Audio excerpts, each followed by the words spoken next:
Hello guys, I'm Teacher Juliet, 22 years in DepEd. So, nakapagod na po ako kasi sobrang ang life cycle ng buhay ko ay loan dito, loan doon. Nag-iisip po ako na magkaroon po ako ng negosyo. Napupunta sana ako sa abroad kasi nagsawa na ako sa loan dito, loan doon. So, hiningi ko kay Lord, nag-pray ako sa Kanya.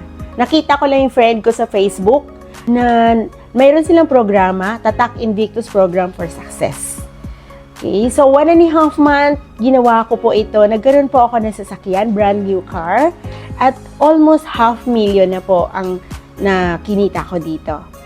Kaya kung ikaw teacher katulad ko, ay pwedeng mangyari din sa'yo ang nangyari sa akin.